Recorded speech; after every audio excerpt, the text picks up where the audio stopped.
Muito bom dia a todos. Espero que tenham descansado bem esta noite. Temos hoje mais um novo dia cheio de apresentações, de comunicações, portanto vamos aprender muito sobre património mundial. E começamos agora com o primeiro painel de estudos de caso. Portanto, hoje iremos fazer pequenas apresentações sobre vários estudos de caso de sítios património mundial em Portugal e Espanha. Temos aqui assim vários gestores. E, portanto, neste primeiro painel irá falar Paulo Oliveira, da Lauri Silva na Madeira, portanto, da Ilha da Madeira. Depois temos Bárbara Jordi, da Menorca Talórica. Muito bem. A seguir, Thierry Aubry, que irá falar sobre os sítios pré-históricos de arte rupestre do Vale do Rio Coa e de Ciega Verde, portanto, a parte portuguesa deste sítio arqueológico. Em seguida, Aurora Villa-Lobos, da Direção-Geral de Museus e Conjuntos Culturais da Junta de Andaluzia. E, finalmente, Carlos Martins, da cidade quartel fronteiriça de Elvas e das suas fortificações. Começamos, então, pelo Paulo Oliveira, da Lauri Silva da Madeira. Paulo, se faz favor, muito obrigada. Muito obrigado, Clara.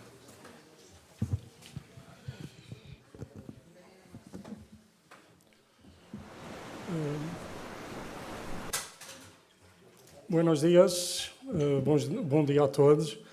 Um primeiro agradecimento por estar aqui, a oportunidade de estar aqui.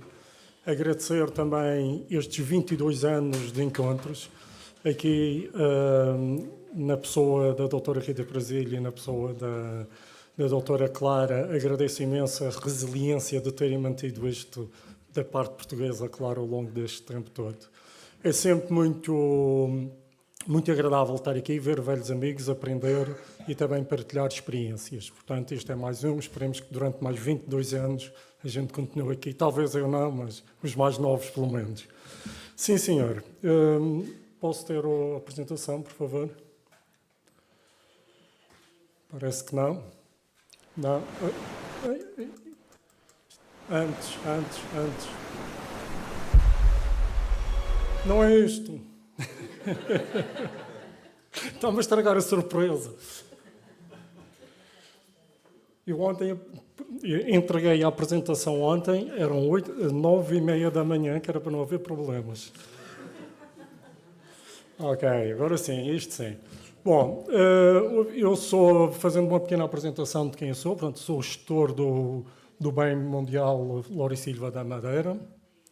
Sou biólogo, tenho um doutoramento na área da conservação da natureza e na Lauri Silva.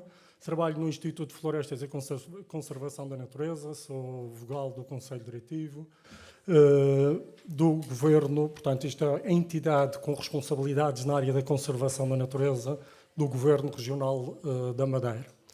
Por falar em Madeira, um pequeno enquadramento geográfico de onde é que a Madeira fica, portanto, fica ali no Atlântico Norte, a norte das Canárias.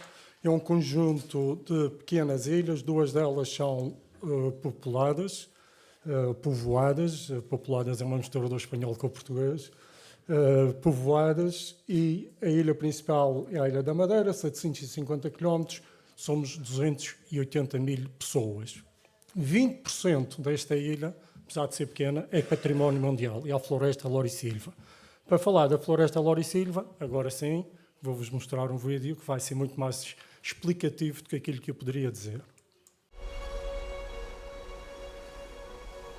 Uma ilha vulcânica no Atlântico Norte, a que chamaram Madeira, com um relevo escarpado de altas montanhas recortadas por vales profundos, cobertos por uma floresta relíquia do terciário, a que ninguém fica indiferente. Lauri Silva da Madeira, assim se chama esta floresta, que há 25 anos foi reconhecida pela Unesco como Património da Humanidade e que hoje celebramos. Uma formação vegetal com milhões de anos e 15 mil hectares, que tem tanto de mágico como de vital para a evolução da ilha e para o futuro da humanidade.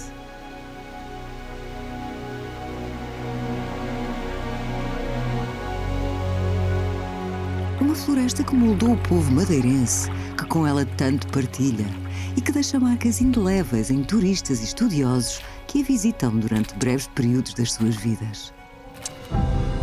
Uma floresta na verdadeira acessão da palavra, sempre verde, de gigantes seculares que se deixam descobrir ao atravessarmos veredas ancestrais ou se escondem sob névoas pranhos de água.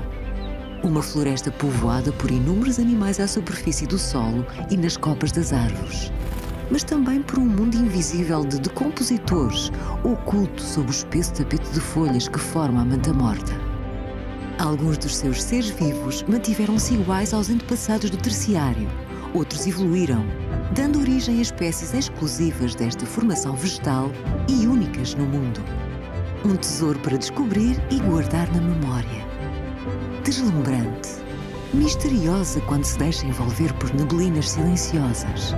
Bela ao se desdobrar em incontáveis tons de verde, quando as folhas são atravessadas pela luz do sol ou o nosso olhar pousa sobre a rocha vertical. O chão de terra ou os troncos das árvores, tudo generosamente revestido por fetos, musgos e líquenes. Estes mesmos que, com as copas das árvores a cobrir aprumadas paredes de rocha, sofregamente recebem a água da chuva e dos nevoeiros, trazidos pelos alísios, e a devolvem lentamente ao solo. Numa dádiva que se repete há milhões de anos e permite um ciclo da água mais lento e conservador do recurso. A tudo isto se junta a surpresa de encontrar no meio do tanto verde o colorido de flores, amarelas, carmim, azuis, brancas, um jardim pleno de harmonia que rivaliza com qualquer outro edificado pelo homem. Pura magia para os sentidos. O som da água que se despenha de uma cascata, a correr em abundante caudal no leito das ribeiras ou em pingueira leve que escorre de paredes verdes. O cheiro a terra molhada, o canto matinal das aves que nelas se abrigam e delas se alimentam. Natureza generosa, plena de vida. Uma floresta para usar, garantindo a transmissão aos que virão depois de nós, preservando todos os seus atributos.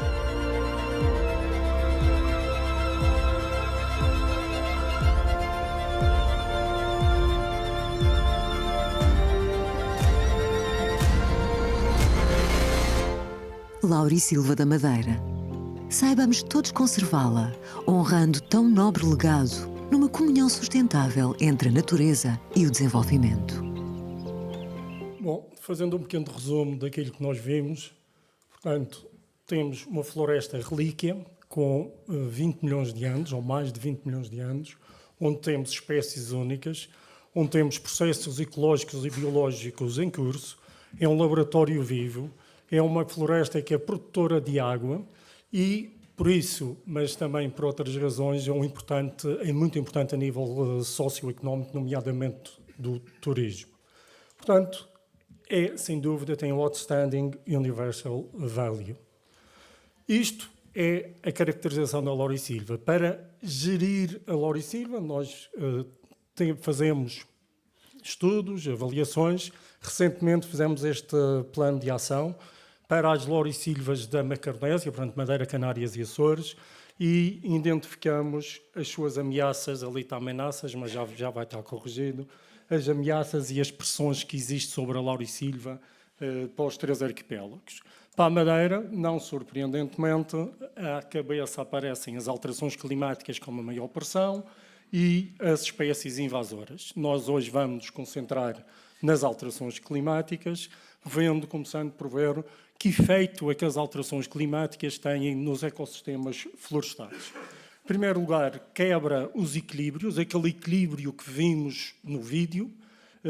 As espécies deixam de funcionar em conjunto porque muitas vezes desaparecem algumas espécies, aumenta o risco de incêndio, não obrigatoriamente na Laurisilva, mas de uma forma generalizada nas florestas aumenta o risco de incêndio e aumenta o risco de catástrofes naturais, deslizamentos e outras situações similares que promovem a degradação do habitat.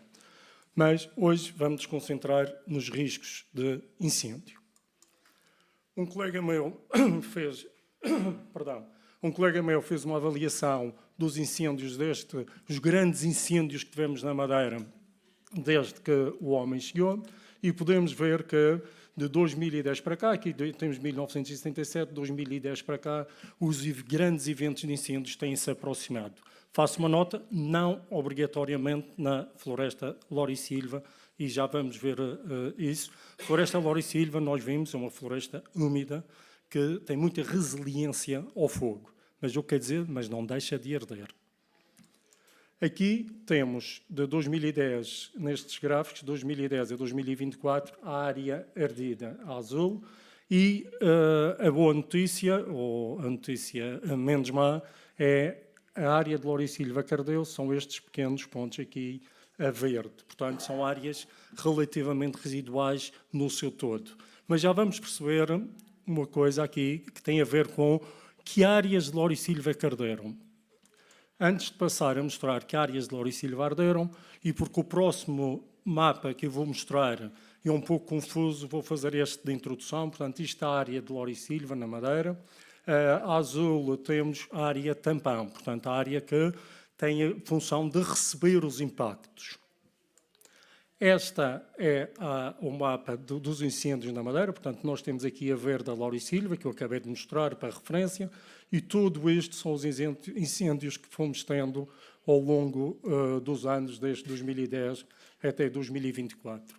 Podemos ver aqui as pequenas áreas de Lorisilva que foram ardendo, portanto, são incêndios que começam fora e entram, portanto, começam na zona tampão e entram nas áreas limítrofes da Lorisilva. Temos ali a outra situação, temos mais uma situação que não apareceu. Portanto, temos uma situação que não aparece ali e depois temos ali. Portanto, o que interessa aqui reter é lume, incêndio que vem de fora e entra na Lorisilva. A Lorisilva é resiliente, acaba por parar o lume, mas vai sempre degradando e vai dando oportunidade ao estabelecimento de espécies invasoras, degradação de habitats, deslizamentos de terras. Portanto, nós, se quisermos de alguma maneira, esta era a comparação, se quisermos de alguma maneira preservar a Lorisilva, temos que trabalhar fora. E é isso, todos os anos há um plano integrado, o Plano Operacional de Combate a Incêndios Rurais, que é publicado no Jornal Oficial da Região Autónoma da Madeira e que define o plano de operações não só para salvaguarda da Lorisilva, mas de todo o entorno florestal da Madeira. Portanto, tem uma série de entidades, normal, os bombeiros, nós, o IFCN, a Proteção Civil Municipal, polícias, exércitos, que trabalham sobre a coordenação da proteção civil. Portanto, trabalhamos todos sobre a coordenação da proteção civil, cada um nas suas áreas, porque está definido o que é o papel de cada um. Este plano operacional assenta em três fases fundamentais. A primeira é a monitorização e vigilância, depois temos a primeira intervenção e, quando estas duas falham, temos então a intervenção prolongada.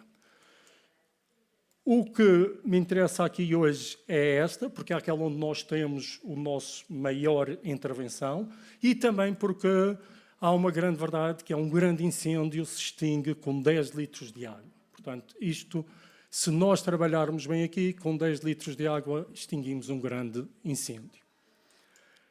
Depois, pronto, vem a cavalaria e a artilharia pesada, como se costuma dizer, quando tudo isto falha, mas isto é a pior situação onde nós queremos chegar. Posso fazer aqui um parênteses muito rápido, já tenho muitas horas de incêndios, e ontem senti que tinha stress pós-traumático quando estava aqui a passar aquelas imagens dos incêndios, e eu estou-me a arrepiar, porque são sempre momentos muito duros quando chegamos aqui. Só quem passa por isto é que sabe como é que dói. Isto aqui é o mapa da Madeira. Temos cada um destes pontos, são os nossos pontos onde fazemos a vigilância e a monitorização. Há pontos móveis e pontos fixos. Vou-vos dar alguns números. Temos 200 mil horas de observação durante a época de incêndios. 200 mil horas são 23 anos. Fazemos 150 km de carro, isto são 250 viagens de Lisboa a Madrid, e fazemos 190 horas de voo de drone, que são 190 viagens de Lisboa a Madrid. Portanto, há um esforço muito grande que é posto na monitorização e na primeira intervenção, porque, como eu já disse, um grande incêndio apaga-se com 2 litros de água. Aqui temos o número de ignições. O número de ignições foram os incêndios pequenos que não chegaram a grandes. Desde 2010 até 2025, isto mostra uma coisa muito engraçada, que é, não é engraçada, mas uma coisa muito agradável, era a palavra que eu queria dizer. As ignições têm vindo a diminuir. Isto porque a vigilância e a monitorização é dissuadora do crime, porque muitos destes incêndios é por razão criminosa, mas também tem a ver com a presença junto das pessoas que, porventura, por descuido, podem ter autos mais descuidados. Por outro lado, também temos a sensibilização. Nós fazemos ações de sensibilização muito fortes, nos autocarros, nos centros comerciais, em todo o lado, e também na televisão. Na televisão passamos este pequeno vídeo, são 5, e eu trouxe este. De nós. Mantenha os seus terrenos limpos. Com temperaturas elevadas, não utilize equipamentos que possam provocar fogo. Evite fumar e não faça fogueiras. O seu contributo é importante. Uma floresta segura depende de todos nós. Portanto, vimos aqui, eu escolhi este vídeo porque vimos aqui as 3 forças operacionais do Instituto de Florestas e Conservação da Natureza, que são os vigilantes da natureza, os chapadores florestais e a polícia florestal. Portanto, são eles que no terreno, no dia a dia, têm aquele trabalho que eu mostrei. Para terminar, uma última nota, que é a importância que as zonas de tampão têm para a gestão do património mundial. São zonas que são descuradas. Quando nos é pedido planos de ação e planos de gestão para as zonas de tampão, ficamos sempre, mas isso é fora do bem, isso não interessa. Não, é aqui que devemos pôr o nosso enfoque. Muito obrigado pela vossa atenção.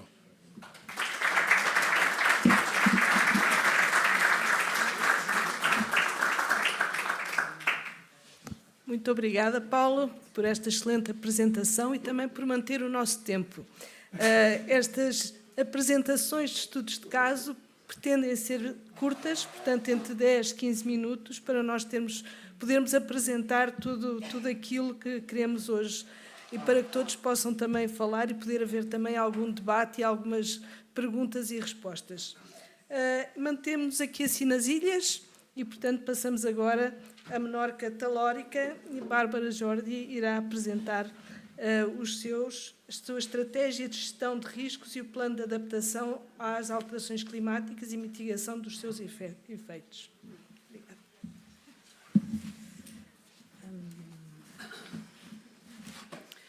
Bueno, gracias de parte del Consejo Insular de Menorca, gracias por la organización y dejarnos participar en estas jornadas. Os voy a presentar esta estrategia que es el Plan de Adaptación al Cambio Climático, que es un estudio reciente y es un documento clave para garantizar la protección y la resiliencia de nuestro patrimonio cultural más emblemático. La Menorca Talayótica, como sabéis, es un conjunto excepcional, reconocido como Patrimonio Mundial, y su conservación no solo es un compromiso cultural, sino también una responsabilidad hacia las generaciones futuras. Os quería hacer, primero una introducción con el mapa de Menorca, que por su poca extensión de 700 kilómetros cuadrados, pues alberga unos 1.586 yacimientos arqueológicos, que son todos los puntitos rojos que podéis ver. Y para la Menorca Talayótica como patrimonio mundial, pues se englobaron un conjunto de 280 yacimientos y se recomendó para la candidatura que los 20 más emblemáticos se definieran como 9 componentes o áreas como una síntesis del paisaje talayótico, mostrando los distintos tipos de construcciones y su relación con el territorio, que serían estos grupos de aquí. Y como veis también, pues la mayor extensión está en la parte sur, ¿no?, de Menorca. Estos yacimientos abarcan un periodo muy amplio, ¿no? El periodo cronológico va desde el 2500 a.C., que serían los primeros pobladores, hasta el siglo I a.C., que sería con la llegada de los romanos. Es decir, estamos hablando de 2000 años de historia en los que se desarrollaron diferentes etapas de la prehistoria de la isla. Una característica muy importante de estas construcciones es que se realizaron con una técnica ciclópea, que es utilizar grandes bloques de piedra colocados en seco, digamos, sin ningún tipo de argamasa. Aquí podemos ver los diferentes tipos de estructuras que nos podemos encontrar en estos yacimientos arqueológicos. Y están pues el recinto de Taula, Talayó, Sala Apóstila, Poblado, Necrópolis, Muralla, Casas Circulares, cuevas de enterramiento, dolmen, hipogeo, naveta de habitación o naveta de enterramiento. Hay algunos que son más reconocidos por la publicidad que se realiza de la Menorca talayótica, como la Taula o la naveta, pero todos forman este conjunto de yacimientos. Ahora sí que, bueno, el origen y el desarrollo de este plan estratégico pues se origina porque, bueno, Menorca talayótica fue inscrita en la lista de Patrimonio Mundial de la UNESCO en septiembre del 2023. Somos bastante recientes, culminando un proceso iniciado en el 2009 y formalizado por el Estado español ante la UNESCO en el 2021. Es un proceso largo, pero bueno. En el informe definitivo de ICOMOS, que propuso su inscripción, se recomendó la elaboración de esta estrategia específica de plan de gestión de riesgos y adaptación climática, y en cumplimiento de esta recomendación, la Agencia Menorca talayótica encargó dicho estudio a una empresa externa que, conjuntamente con la agencia, pues entregó en abril del 2025 este plan estratégico, cuyo objetivo era desarrollar de manera detallada y operativa las previsiones ya recogidas en el plan de gestión vigente de la Menorca talayótica. El documento incluye un análisis exhaustivo de los riesgos derivados de desastres naturales, como incendios, inundaciones, erosión, fenómenos meteorológicos extremos, así como impactos presentes y futuros del cambio climático sobre los monumentos, el paisaje cultural. También aborda los riesgos asociados al desarrollo humano, tales como la presión urbanística, infraestructuras y actividad turística. Vamos viendo un poco por qué esta estrategia de gestión de riesgos. Bueno, en los últimos años el cambio climático se ha convertido en una de las amenazas más importantes para el patrimonio cultural en todo el mundo, y Menorca no es una excepción.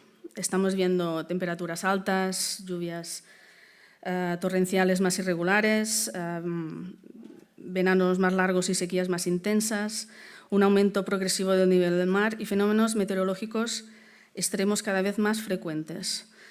Todos estos factores afectan directamente en los yacimientos talayóticos, en su entorno y en la experiencia de los que los visitan. Los objetivos del proyecto tiene como 5 grandes objetivos: proteger los yacimientos y el paisaje cultural que los rodea, reducir los riesgos naturales y antrópicos como incendios, inundaciones o presión turística, integrar la adaptación al cambio climático a la gestión patrimonial, impulsar la investigación y la monitorización continua del estado de los bienes y fomentar la participación social y la sensibilización de residentes y visitantes, que, bueno, ayer también salió este tema y que es fundamental, la educación. Todos estos objetivos para proteger y garantizar la resiliencia del patrimonio. Principales riesgos identificados. El documento analiza en detalle los riesgos que afectan a la menor catalayótica y entre los más relevantes encontramos pues, los naturales y antrópicos. De naturales, pues, los incendios forestales, especialmente en zonas con vegetación densa, inundaciones puntuales en áreas deprimidas o cavidades, erosión del suelo y de la piedra causada por viento, lluvia y aerosol marino, deterioro estructural por fenómenos extremos y de antrópicos, pues la presión turística que puede provocar esa erosión por tránsito y degradación del entorno, riesgos para visitantes como golpes de calor, caídas en zonas erosionadas y bueno, actos incívicos puntuales que desgraciadamente van pasando. Impactos sobre el patrimonio, pues tendríamos efectos directos, fracturas y derrumbes y degradación superficial de la piedra y alteración del paisaje cultural. Y efectos sobre visitantes, pues, bueno, como he comentado, pues, golpes de calor, riesgos por caminos erosionados y exposición a vientos fuertes. Para responder a estos riesgos, la estrategia se organiza en 5 grandes líneas de trabajo. Ejes estratégicos. El primero sería el paisaje y actividad agraria, la segunda conservación y preventiva y monitorización, tercero gestión sostenible del turismo, cuarto adaptación al cambio climático y 5 comunicación y participación social. Del primer eje, las medidas claves serían el mantenimiento del paisaje tradicional es fundamental y se propone conservar el mosaico agroforestal, controlar la vegetación y restaurar los muros de piedra seca, pedra en sec, que decimos en Menorca. El segundo eje sería la conservación preventiva y incluye pues, inspecciones periódicas, mapas de riesgo, monitorización con drones y sensores y digitalización 3D de los yacimientos. El tercer eje sería la gestión sostenible del turismo y se plantea pues, regular rutas, establecer capacidades de carga, mejorar la señalización y reforzar la vigilancia. Del cuarto eje, adaptación al cambio climático, las medidas contra la erosión, drenajes para lluvias torrenciales, creación de zonas de sombra y protocolos de emergencia. En cuanto a los protocolos de emergencia, el proyecto no crea un sistema completamente nuevo, sino que se apoya en planes oficiales de las Islas Baleares, como por ejemplo el Infoval para incendios forestales, el Inunval para inundaciones, el Meteoval para fenómenos meteorológicos extremos o el Geoval para riesgos geológicos. Además, se integra dentro de un sistema general de emergencias mediante el Plan Territorial Platerval, que coordina todas las actuaciones a nivel autonómico. Por otro lado, se plantea mejorar la coordinación entre estos servicios y los responsables del patrimonio, facilitando una respuesta más rápida y eficaz. También se propone formar a los profesionales para actuar siguiendo protocolos específicos con el objetivo de proteger tanto a las personas como a los yacimientos en situaciones de riesgo.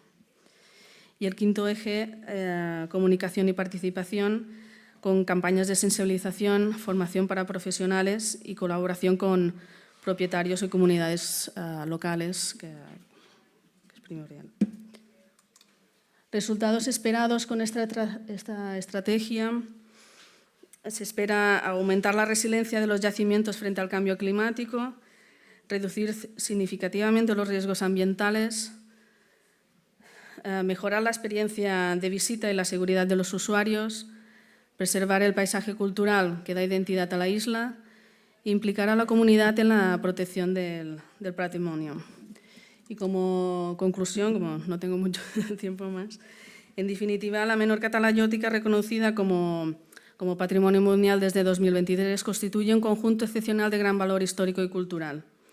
Su conservación no solo representa un compromiso con nuestro legado, sino también una responsabilidad hacia las generaciones futuras ante los desafíos del cambio climático. En este sentido, la estrategia presentada convierte a la Menorca talayótica en un modelo de gestión patrimonial del siglo XXI, donde tradición, ciencia y sostenibilidad se unen para proteger un legado único. Su adaptación al cambio climático no es una opción, sino una necesidad. Y este proyecto nos sitúa en el camino correcto para garantizar su transmisión a las generaciones futuras, manteniendo su valor cultural, histórico y paisajístico. Y para finalizar, bueno, invitar a los que no hayan estado en Menorca a venir y conocer y vivir esta experiencia. Y también que podáis consultar la página web menorcatalayótica.info, donde está recogido todo este plan y esta estrategia de gestión, que son muchas hojas y que no se puede transmitir todo, y que está en nuestra página web y con todas las actividades que estamos realizando y todo. Gracias.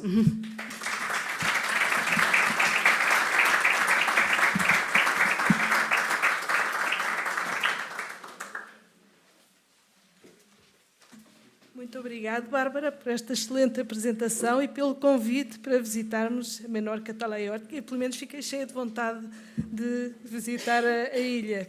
Creio que é muito, muito bonita. E vimos aqui assim também, que me chamou aqui assim a atenção, duas questões importantes, que são todo o património imaterial também que está associado a estes sítios. Na Laura Silva é necessário todo um conhecimento da gestão da água, e aqui assim é necessário, na Menorca, todo um conhecimento de saber construir os muros de pedra para poder refazer e salvaguardar este património tão importante. Passamos agora a um sítio arqueológico e, portanto, Thierry Aubry, dos sítios pré-históricos da arte rupestre do Vale do Rio Coa e de Cega Verde, um sítio transnacional, português e espanhol, que nos vai falar da água e fogo, riscos de preservação da arte rupestre do Vale do Coa, potenciados pela ação climática, e nós vimos ontem, água e fogo são realmente os dois riscos que existem relativamente aos sítios de património mundial. Muito bom dia. Não posso deixar de agradecer, em nome da nossa instituição, da Fundação, agradecer o convite e toda a organização deste evento. Vou falar muito pouco da arte do Coa, vou falar mais dos riscos. Infelizmente não temos assim uma solução milagre para apresentar, um plano para apresentar, mas eu acho que é importante perceber realmente quais são os processos que vão fundamentar esta decisão do plano de gestão e de preservação. Eu sempre acho importante não esquecer que estamos a falar de um património com característica, vimos, esta área, a distribuição, mais de 400 km²,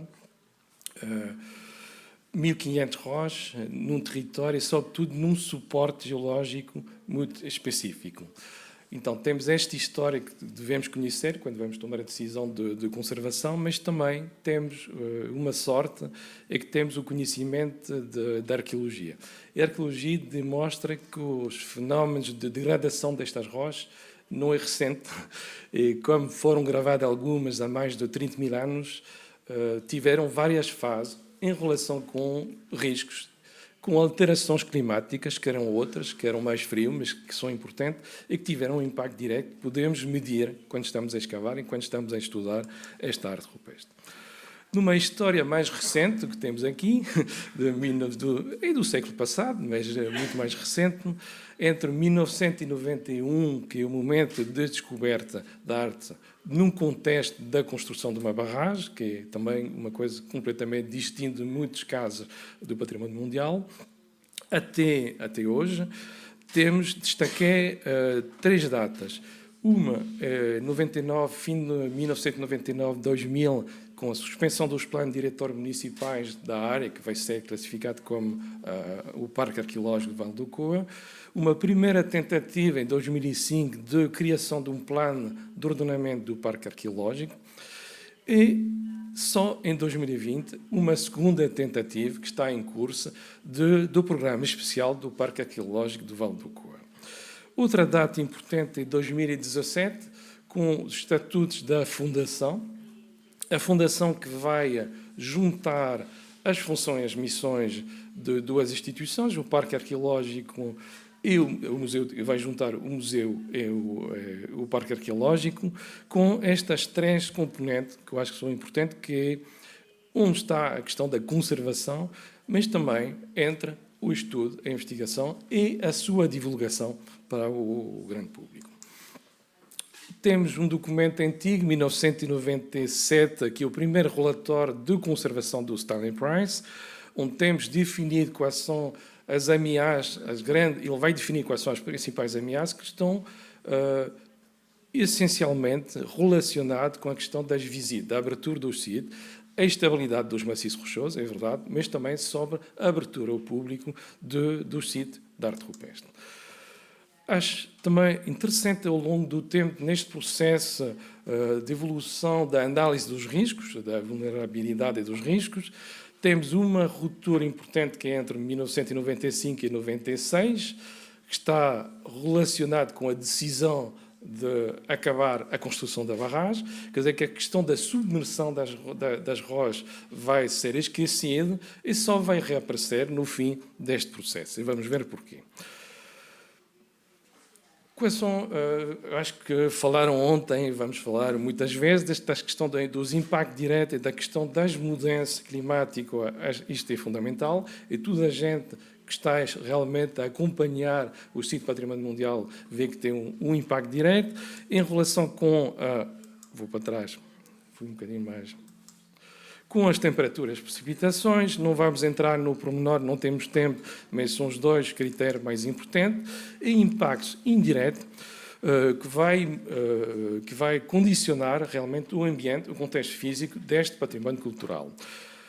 No caso do COA, temos que não foi avaliado em 2013, no artigo que fizemos, publicámos com vários autores, com esta componente geológica, porque estamos a trabalhar sobre rocha, o conhecimento mesmo deste suporte e da sua história tectónica, geológica, que vai fraturar e vai, de facto, criar descontinuidade física que vão ter uma influência sobre a evolução dos taludes. E a questão do deslizamento de terra foi muito importante.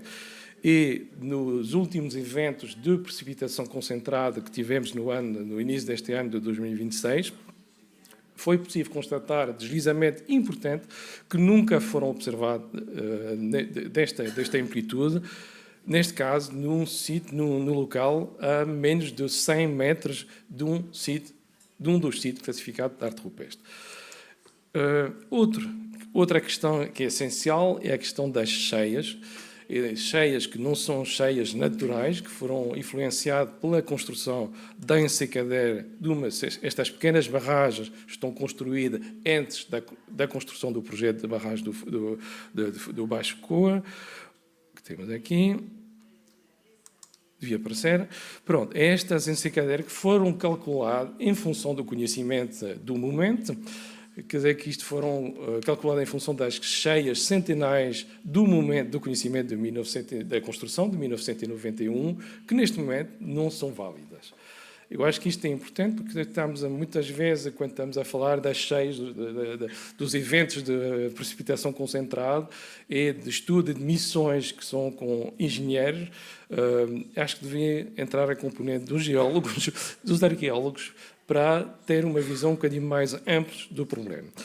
E neste caso, constatamos este ano, mais uma vez, que temos rochas que estão submersas, que não estavam submersas há dezenas de milhares de anos, entre a cota 125, que é a cota da barragem do Pocinho, até o topo da ensecadeira, temos rochas que estão submersas até a cota deste ano, até a cota 138, mais alto que já se conhecia. Obviamente, temos aqui, neste gráfico, os dias acumulativos, os dias dos cheias por ano. Temos um vazio nos anos 2017, 18 até 2021. Não temos os dias realmente dos cheias. Podemos ter, obviamente, uma relação com a precipitação média por ano, mas podemos constatar que parece o mais importante é que temos cada vez mais eventos de cheias e cada vez mais dias de cheias nos últimos anos, que nunca aconteceu, por exemplo, nunca aconteceu nos anos 2000, nos anos 1997, onde temos a seguir 2 anos com cheia consecutiva. E também temos a importância o dia a sequência de dias de chuva, que é muito clara, quer dizer que podemos ter anos com uma média relativamente alta de precipitação, mas não temos cheias, porque não temos esta acumulação de dia de precipitações, que vai ter um impacto óbvio sobre a conservação da arte rupestre, porque estas rochas não estavam submersas há milhares de anos. Com a biocolonização, com todos os problemas, a necessidade de limpeza de rochas, pronto, é um problema, como podemos ver, é esta acumulação de cheias que vai criar combustível suscetíveis de ter eventos de cheia. Eu acho que vamos ter boas notícias, espero que sim, que temos assim do lado da APA, temos realmente uma vontade, e do nosso lado também, uma vontade de acabar de remover estas estruturas que foram já decididas há muitos anos com obsoleto, que não tem utilidade nenhuma, quer dizer que não há construção de barragens, não precisamos ter uma ensecadeira, mas eu acho que estamos no bom caminho e que vamos conseguir resolver o problema que me parece essencial antes de tratar outro problema de conservação. O impacto dos incêndios, como sempre, temos dados, quer dizer que temos os mapas de suscetibilidade, eu acho que isto é fácil de obter, sabemos exatamente qual é o tipo de combustível, sabemos o que aconteceu com o combustível, sabemos quais são as causas que provocaram estes incêndios, temos dado. Temos muitos dados históricos ao longo do tempo, qual é a quantidade de rochas que foram afetadas, isto temos dado. A questão é a sua consequência sobre a erosão. Regressamos ao primeiro fator do deslizamento, quer dizer que temos a acentuação desta erosão sedimentar, temos o impacto direto sobre a arte. A questão são as medidas, quer dizer, quais são as propostas, quer dizer, que é muito fácil, relativamente fácil ter uma noção do que é que acontece, quais são os riscos, qual é o mapa de risco, depois é preciso decidir qual é o plano que vamos adotar em relação com as outras entidades responsáveis destes riscos. Temos feito, de facto, um investimento sobre o conhecimento dos processos, eu acho que isto é essencial, quer dizer, que para decidir realmente, para ter um plano que funcione, temos de ter um conhecimento dos processos. Temos três teses de doutoramento em curso financiado pela FCT, sobre da Milena, que vai ser só ter assim uma ideia, ele vai integrar dados mais antigos, desde os anos 60 ou 70, quer dizer, sobre este mapa dos incêndios. E temos uma tese que vai ser testes experimentais em laboratório, no Laboratório Nacional da Tecnologia, sobre o efeito do fogo sobre as rochas. E ver realmente o que é que acontece do ponto de vista geoquímico depois do incêndio. E uma tese que é muito mais ambiciosa, da Mariana, que vai ser juntar tudo e propor um plano de gestão e prevenção. E para acabar, eu acho que todos os planos eu acho importante esta componente do conhecimento do passado para decidir para o futuro, é importante, e sobretudo esta frase que foi, eu acho que é do Vítor Jorge, é um arqueólogo, que a obra de arte, o monumento a preservar e o vale, não são só a arte rupestre. E se não conseguimos ter um programa que vai integrar estas várias componentes económicas, desenvolvimento económico, não podemos ter um plano que funcione.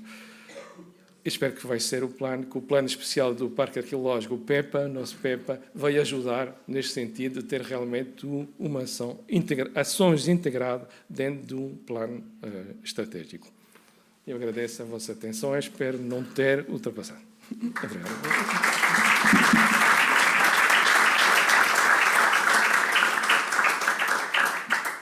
Muito obrigada também por manter o tempo que estava previsto e também por nos chamar a atenção para esta questão de se ver os sítios como sítios holísticos. Portanto, não é só o património mundial que interessa, mas toda a envolvente também, que é importante preservar, com equipas também que sejam especializadas, mas que integrem especialistas de várias áreas. Já ontem foi falado isso e vimos também nestas apresentações que isso é fundamental para a salvaguarda do património.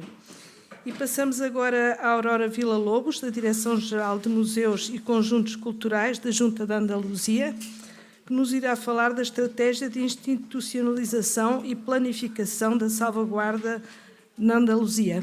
Obrigada.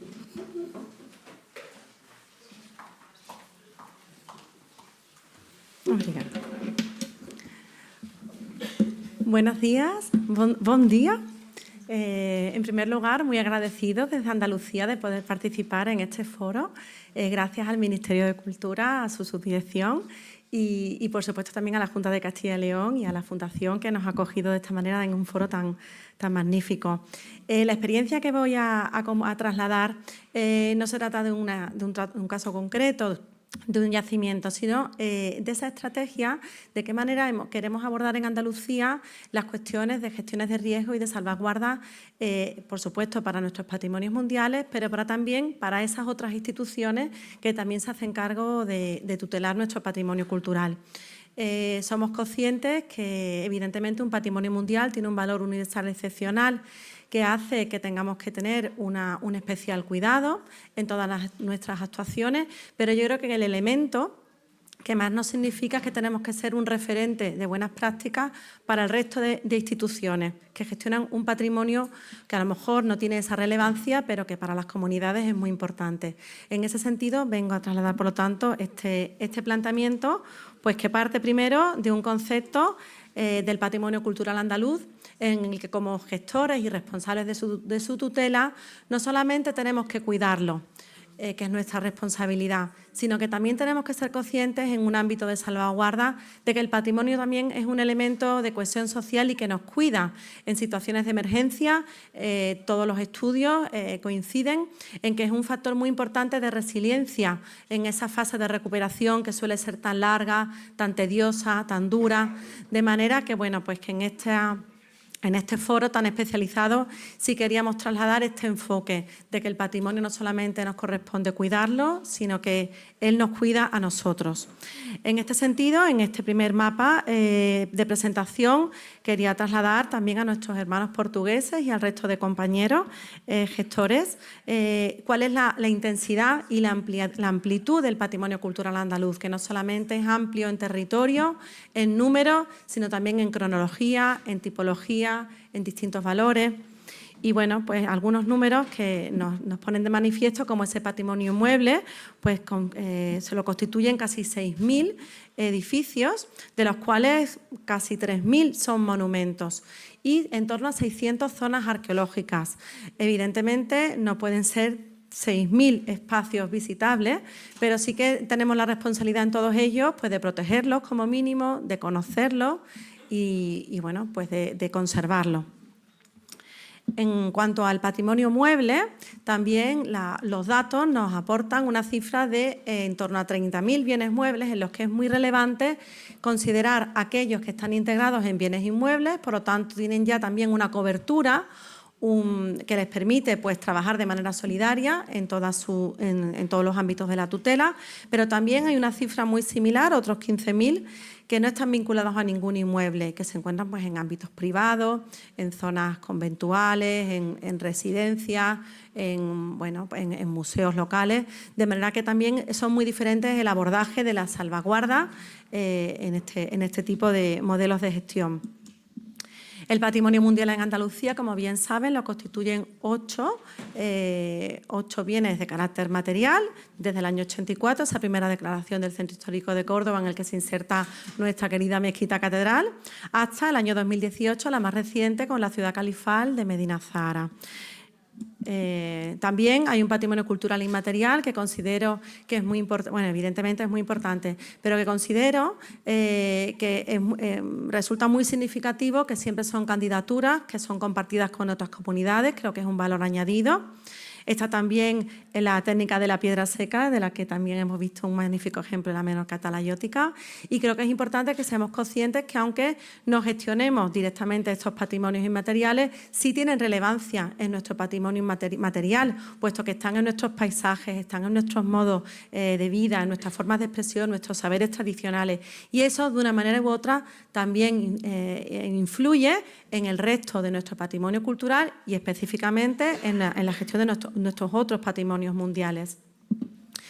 Esto también es un pequeño resumen de ese patrimonio cultural que custodiamos en nuestras instituciones museísticas y que nos encontramos con piezas tan significativas, aunque no sean declaradas Patrimonio Mundial, como esa noria en el Museo de Huelva, que es la única rueda hidráulica romana en el mundo que se encuentra completa. Solo hay 2 fragmentos en otros 2 espacios, pero la única completa es esta, o esos efebos romanos en el Museo Arqueológico de Córdoba, que de los 8 efebos que conocemos en el mundo es la única pareja y está en Córdoba, o esa diosa Astarte en el Museo Arqueológico de Sevilla, que tiene al día de hoy es el testimonio de esa lengua tartésica, el testimonio más completo que se conoce, o esas sandalias de esparto neolíticas que son tan difíciles de conservar porque son materia orgánica, esos sarcófagos fenicios del Museo de Cádiz, esa mandíbula neandertal del boquete de Zafarraya en el Museo de Málaga, que es una de las 10 mandíbulas neandertales que hay en Europa, de la mejor conservada, ¿no? Y bueno, patrimonios como nuestros Murillos o colecciones contemporáneas como la de José Caballero. Como digo, estos no son bienes del patrimonio mundial, pero son únicos también y excepcionales. Y todas las prácticas que podamos implantar en nuestras instituciones de patrimonio mundial tenemos que trasladarlas a estas. En ese sentido, nos gusta hablar de la institucionalización de la salvaguarda. ¿Por qué? Porque hay proyectos magníficos, hay equipos muy buenos, pero como decía Jean Monnet, uno de los padres de Europa, nada es posible sin las personas, pero nada permanece sin las instituciones. Por lo tanto, consideramos estratégico tener una visión a medio o largo plazo en la que, evidentemente, hay un equipo muy implicado, pero tenemos que sembrar esos elementos que nos permitan que haya continuidad con independencia de los equipos y de los proyectos. Nosotros llevamos la gestión de 16 museos de titularidad estatal y gestión transferida y de 7 conjuntos culturales de titularidad y gestión autonómica.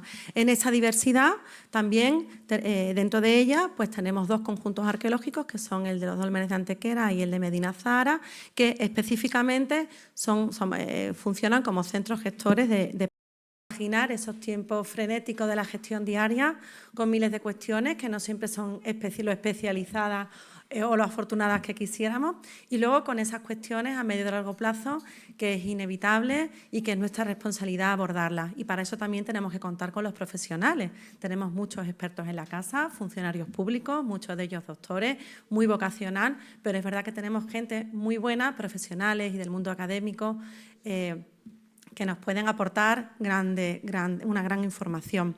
De esta manera, el punto de partida entendemos que es el asesoramiento científico, en nuestro caso con la Universidad Pablo de Olavide de Sevilla, que tiene un grupo de investigación que se llama Patrimonio, Medio Ambiente y Tecnología, que es muy relevante en el ámbito de la salvaguarda. Pero, por supuesto, estamos abiertos a otras líneas de asesoramiento y este foro es magnífico para ello, ¿no? Para establecer esas redes. También otra cuestión que teníamos que abordar desde el principio era la formación especializada, de manera que nuestros técnicos tenían que adquirir una serie de conocimientos que en otros espacios somos conscientes de que lo están desarrollando en un nivel de excelencia. Por lo tanto, solicitamos la participación en 2 proyectos europeos, el programa ProCulter y el programa Ready Track One, y bueno, pues afortunadamente los proyectos que presentamos fueron seleccionados de las 2 personas en España, una de ellas fue desde Andalucía.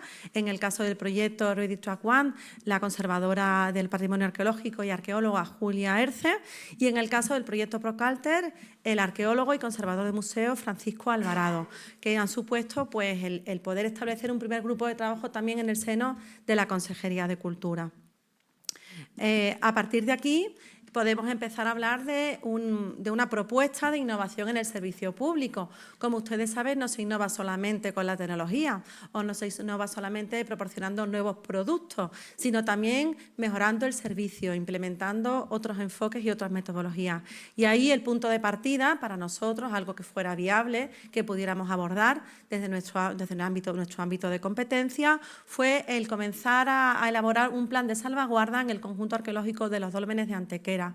Como les digo, nuestras instituciones que tutelan patrimonios mundiales tienen que ser un referente para los demás. Por lo tanto, desde el conjunto arqueológico de los dólmenes de Antequera nos propusimos el iniciar estos trabajos asesorados por la Universidad Pablo de Olavide y, evidentemente, dando luego lugar a un simulacro que formaba parte de esas primeras medidas de implantación para detectar qué puntos teníamos que mejorar, cuáles son esas lecciones aprendidas que hemos mencionado tanto en estos días.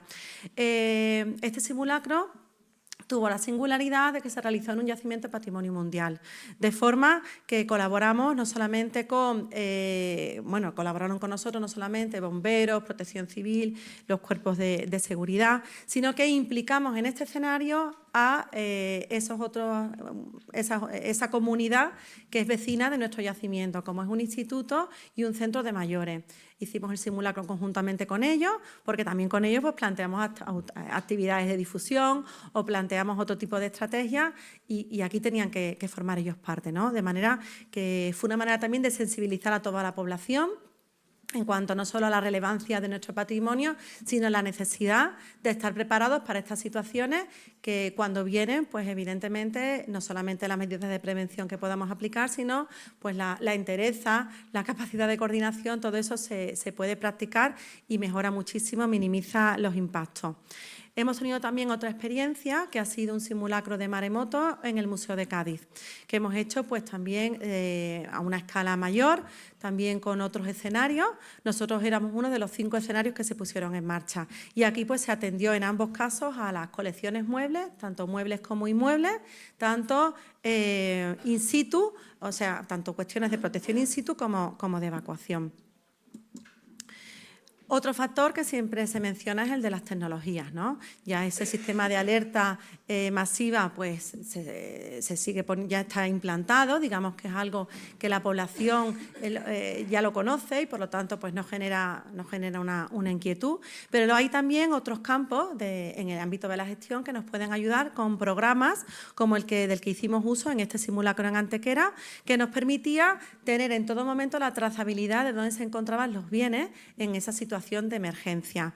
Si habíamos efectuado ya la protección in situ, si ya lo habíamos evacuado del museo de sitio en el caso de un bien mueble, si ya se encontraba en el punto de triaje y lo habíamos identificado el nivel de gravedad de su estado de conservación, o si ya había sido enviado con el equipo de evacuación al lugar de depósito. Por supuesto, cuando uno va, digamos, cubriendo estas etapas, es fundamental, hay que comprometerse en la transferencia de conocimiento, como pues este foro, por ejemplo, este encuentro.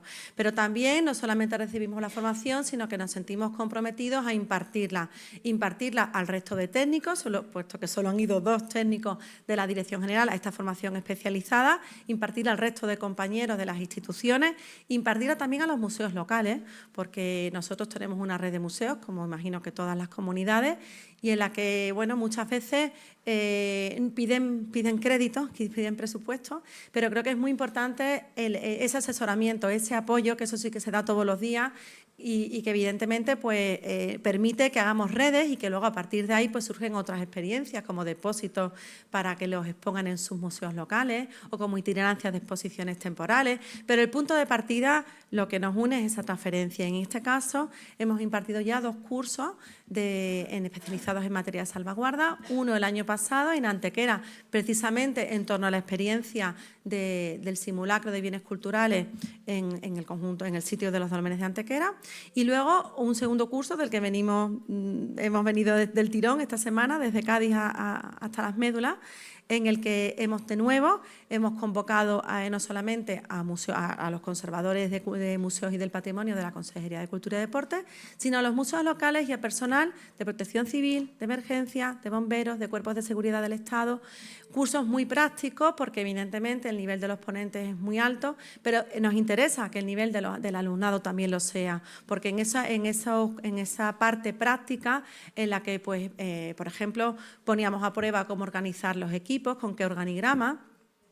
Poníamos a prueba también cómo identificar los bienes más importantes con criterios de significancia. Poníamos a prueba cómo analizar los riesgos de nuestra institución, de nuestros espacios, tanto si tenemos un plan de autoprotección como si tenemos que responder a una situación inesperada. Nosotros entendemos que el tener estos espacios de encuentro en los que hablamos sobre salvaguarda, saben que se habla en el curso y que se habla luego en las comidas, en las cenas, nos permiten ponernos a muchos caras y que en una situación de necesidad sepamos a quién recurrir, ¿no? Y conozcamos todos el ámbito en el que nos desenvolvemos. Por supuesto, pensamos que también es muy importante socialmente el dar reconocimiento a esas buenas prácticas. Está el Premio Europa Nostra, que próximamente se volverá a anunciar. Y bueno, pues en este caso traigo a la memoria la concesión de ese premio al grupo que he mencionado de la Universidad Pablo de Olavide, que le fue concedido en el año 2021 precisamente por elaborar un modelo de análisis de riesgos al patrimonio, el ArtRisk. Es muy importante la coordinación institucional. En este caso, la imagen que traigo es la del puesto de mando avanzado en un caso de emergencia de nivel operativo 2, que ha escalado a nivel de comunidad autónoma y en el que están todas las administraciones concurrentes, pero también todos los representantes de esas instituciones que se ven afectadas por la emergencia y, por supuesto, pues todos los cuerpos de protección civil, bomberos, sanitarios, cuerpos de seguridad, etcétera. Esta imagen debería ser una metáfora de la coordinación institucional todos los días del año, precisamente para poder preparar las emergencias, mitigar los efectos y, por supuesto, facilitar los procedimientos de recuperación. En este sentido, también en Andalucía hemos firmado un convenio entre la Consejería de Cultura y Deporte con la Consejería que tiene las competencias en materia de protección civil, que es la de Presidencia. De manera que esta estrategia que hemos iniciado de manera sectorial, podemos hacerlo ya de manera recíproca, puesto que todos estamos convencidos de que tenemos que engancharnos en ese sistema de protección civil, que es el que ordena las actuaciones en una situación de emergencia. Esto nos permite compartir experiencias de formación, intercambio de profesionales, incorporarnos a proyectos de investigación, poder desarrollar actuaciones de carácter legislativo y, evidentemente, pues abordar de una manera integral en lo que es la gestión de las políticas públicas, la salvaguarda como un elemento transversal a todas ellas, puesto que en una situación de emergencia interviene asuntos sociales, sanidad, fomento, etcétera. Otro elemento que tiene que incorporarse en esa estrategia de institucionalización es la implementación legislativa. En nuestro caso, nuestra reciente Ley del Patrimonio Cultural incorpora la obligatoriedad de los planes de salvaguarda para todas las instituciones culturales, archivos, bibliotecas, museos y conjuntos culturales. Y deja a la redacción posterior del reglamento y de una instrucción que establezca cuáles son esos documentos de planificación.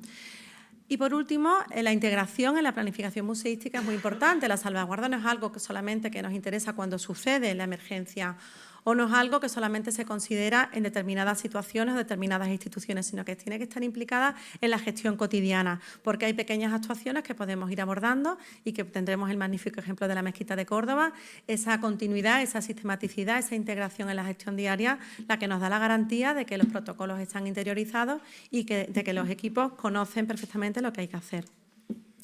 Termino con esos retos. Son muchas las cosas que tenemos que hacer, pero son más las que se nos ocurren, ¿no? Tenemos que abordar la salvaguarda no solo en las instituciones, sino también en nuestros centros de depósito de los bienes culturales, en nuestros talleres de restauración, en esas actuaciones que se abordan cuando tenemos una exposición temporal, los correos, cuando se almacenan, cuando se trasladan, cuando se abren para instalar en vitrinas y, por supuesto, también el abordaje en el territorio para nuestros conjuntos culturales, que es el caso precisamente de nuestros patrimonios mundiales. Y no olvidar olvidarnos de esa... Siempre decimos que nos faltan medios, que nos faltan personas, pero no podemos olvidarnos pues, de esos voluntarios de protección civil, que es un sector estratégico que tenemos que formar, que igual que estamos hablándonos el ámbito de la cultura con el ámbito de las emergencias, tenemos que incorporarlos porque luego tienen que conocer la manipulación de los bienes, la importancia de esos criterios de los valores culturales, etcétera. Y bueno, con esto espero haberme ajustado. Muchas gracias.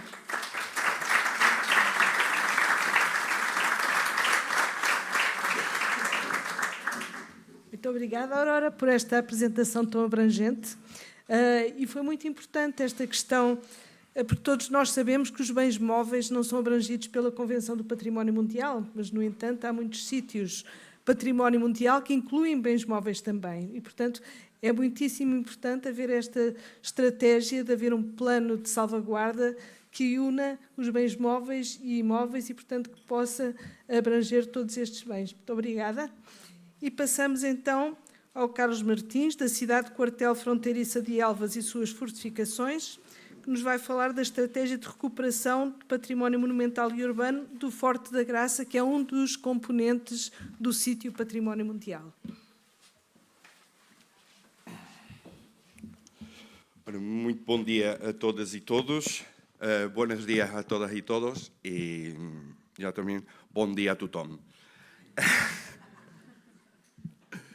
Enquanto estreante, permitam-me a ousadia de roubar-vos mais uns minutos para agradecer, na pessoa da doutora Clara Cabral, da doutora Rita Brasil de Brito, todo o trabalho desenvolvido por todos vocês, pela organização e por todos os procedimentos que nos permitem estar aqui hoje presentes.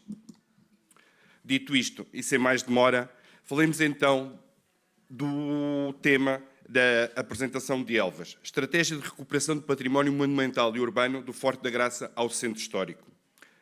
Elvas, cidade raiana, cidade do Alentejo, cidade fronteiriça com Espanha, cidade com 2.753 habitantes, sendo com mais população do distrito de Porto Alegre, herdou um vasto património mundial, nomeadamente muralhas, o já referido Forte da Graça, Forte de Santa Luzia, Fortins de São Mamede, São Pedro e São Domingos, Aqueduto da Amoreira.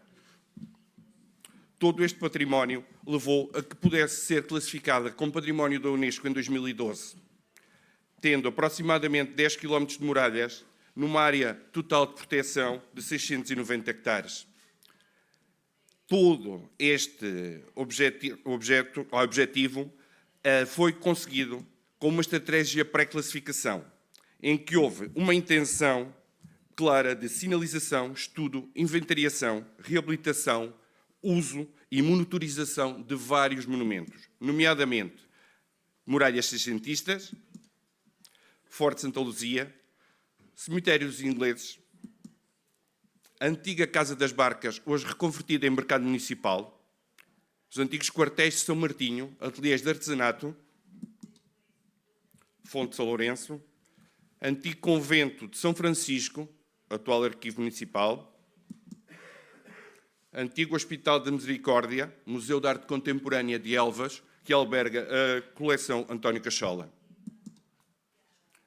antigo Colégio dos Jesuítas, Biblioteca Municipal Dr. Elsa Grilo, antigo Quartel do Trem, Escola Superior de Biociências de Elvas, Igreja de São João da Cruzeira, antigos Passos do Conselho, reconvertidos em Casa da Cultura, Igreja Nossa Senhora da Assunção, Fortim de São Mamede e Fortim de São Domingos, antigo Hospital Militar, transformado numa unidade hoteleira, antiga Casa do Cabido, atual Museu de Arte Sacra. Tudo isto para estar apto à classificação. Pós-classificação, continuou-se com a mesma estratégia, continuando a recuperar o património herdado do passado militar, como Paiol Nossa Senhora da Conceição, Fortim de São Pedro, os quartéis dos artilheiros, o grande Forte da Graça com os seus 11 hectares, Casa da História Judaica de Elvas, antigo Convento de São Paulo, também reconvertido numa unidade hoteleira, Parada do Castelo, antigo quartel do Assento, que historicamente foi a primeira padaria militar a ser posta em funcionamento fora de Lisboa, neste momento Museu de Arqueologia e Etnografia de Elvas, Praça dos Combatentes da Grande Guerra, Posto de Turismo do Castelo, antiga Casa dos Fornos, atual reservas do Museu de Arte Contemporânea, Largo de São Domingos, Avenida 14 de Janeiro, até que se chegou um momento de repensar o que estava feito e o que é que se queria para o futuro. Muito monumento recuperado, muito espaço urbano arranjado, mas Elvas a sofrer com a desertificação do centro histórico. Por vários motivos, os habitantes tinham preferência com morar fora das muralhas e o centro histórico estava a perder vida, estava a perder sangue, estava a perder humanidade. Nesse sentido, houve que reformular a estratégia, ampliar as linhas de atuação, torná-la mais transversal e mais abrangente, não só centrar-nos na recuperação de património, mas sim também, em paralelo, ir criando novas linhas estratégicas de ação.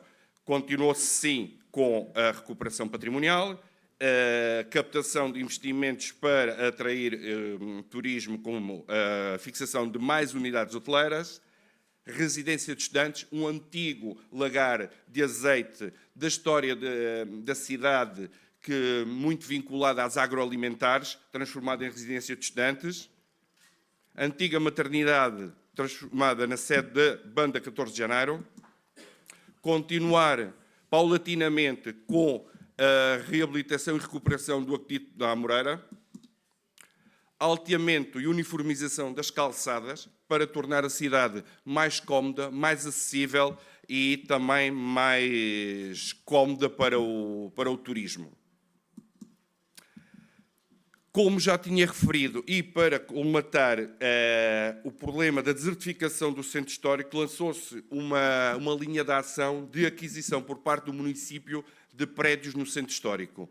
Foram, neste momento, mais de 40 imóveis, que parte deles já está reabilitado, para trazer e criar atratividade para voltar a viver e a dar mais sangue novo ao centro histórico. Neste momento em curso, continua-se com as obras dos imóveis do centro histórico,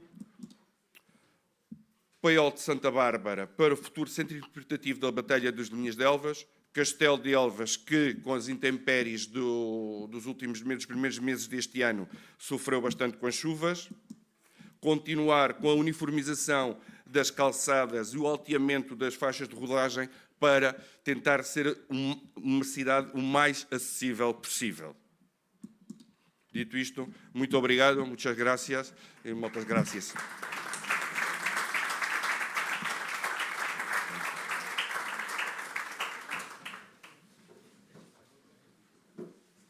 Muito obrigada, Carlos. E aqui assim, esta apresentação mostrou-nos como, de facto, a inscrição na lista do Património Mundial pode ser o mote para se conseguir fazer a recuperação de muitas cidades. E, portanto, foi uma excelente apresentação. Muito obrigada. Temos tempo para uma ou duas perguntas, se quiserem. Sim. Hola, me ha gustado mucho las ideas que has planteado. ¿Qué fórmula tenéis pensado utilizar para que la gente vuelva a habitar esas viviendas que habéis adquirido? ¿La vais a volver a vender? ¿Lo vais a alquilar? Pues, si no hay inconveniente, como has colocado la cuestión en castellano, te respondo en castellano, ¿vale? Muy bien. Bueno, ese plan, esa idea de ir trabajando en paralelo con rehabilitación, crear atractivos culturales, pero es que el equipo, cuando se ponderó esa línea de actuación, el equipo que salió a la calle en una ciudad de 20.753 habitantes, en que Intramuros tiene un área de 125 hectáreas, se señalizaron 200 inmuebles en graves riesgos de integridad física. Entonces había que tomar una decisión. Hoy en día atravesamos, y es una cuestión europea, una crisis a nivel habitacional. Hay necesidad de crear viviendas. hay necesidad también de controlar los precios. Como la doctora Clara bien dijo, el ser patrimonio puede llevar a que muevas mucho y con base en tu historia en el pasado vas a crear la ciudad que quieres para el futuro. Entonces, también hubo la suerte que en el momento había fondos disponibles del PRR, ¿no? Del Plan de Recuperación y Resiliencia. Con todo eso, se señalizaron los inmuebles que estaban en peores riesgos de integridad física, los que provocaban daños a los colindantes, los que estaban en graves riesgos ya de insalubridad. Se empezaron a cometer pues, las adquisiciones, después los proyectos, y entonces se creó un plan de alquiler municipal. No es para vender, porque fueron obras realizadas en el ámbito del PRR, entonces no es idea del ayuntamiento en estos momentos. Igual pasando los 25 años de vigencia del aviso de la candidatura de los fondos europeos, podría ser, pero en estos momentos no es la idea. Es controlar y también intentar meter gente en el casco antiguo y controlar también los precios. Es como con un motivo intentar moverlo todo. Es un poco por ahí. Espero haber respondido a tu cuestión. Así. Mais alguma pergunta aos nossos oradores? Bom, se não há mais questões, vamos então fazer agora a pausa de café e até já.